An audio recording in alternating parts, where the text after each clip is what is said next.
Third episode starts with Frank finds Micro's hideout, knocks him out, and ties him to a chair. Micro begs Frank to listen, but then alarms go off. Micro's system has a bomb countdown that needs a password and eye scan to stop. Frank lets Micro disable it, then continues to scare him. Micro tells Frank that he used to work for the NSA and found a video showing American soldiers eliminating Ahmad Zubair. He decided to send the video to Dinah. Later, while driving with his family, agents led by Wolf surrounded their car. Micro ran out of the car. Wolf falsely shouted that Micro had a gun and shot him near the water. Micro fell into the river but survived because the bullet hit his phone. At the vet center, Curtis is cleaning up when Russo shows up. He gives Curtis a check to help pay the rent. He also offers Curtis a job, but Curtis says he is done with that life.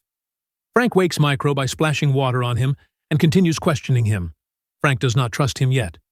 Then we see a flashback where Frank, Russo, and other soldiers are picked to join a secret team called Operation Cerberus, led by Agent Rawlins and Colonel Schoonover. Everyone agrees without a problem. Later, in their camp, Russo and Frank bond over a poem, showing their close friendship. At the vet center, young vet Lewis shares a story about how his superiors lied to the public, blaming enemy fire for a friendly fire incident that eliminates soldiers. Lewis feels betrayed and confused. O'Connor, an angry Vietnam vet, tries to feed Lewis's anger and mistrust. Frank discovers that the countdown on Micro's computer is not for an explosion, but for a video broadcast. Micro then confronts Frank about their past actions, specifically mentioning Ahmad Zubair. This triggers a flashback to when the video was filmed. Zubair pleads for his life as Rawlins tortures him, eventually revealing that he does not know anything. Rawlins turns to Frank and orders him to eliminate Zubair. Frank walks up and shoots Zubair in the head without hesitation. Later, Frank and another soldier bury Zubair's body, and Frank retrieves the bullet to hide the evidence. Curtis and Russo visit Frank's grave and have a drink for his birthday. Curtis accidentally hints that Frank is still alive. Russo becomes suspicious. Micro tries to convince Frank to team up with him and trust him, but Frank is stubborn and refuses. Micro talks about how both he and Frank were betrayed by their country. The alarm goes off, and after typing in the code, Micro grabs a pen.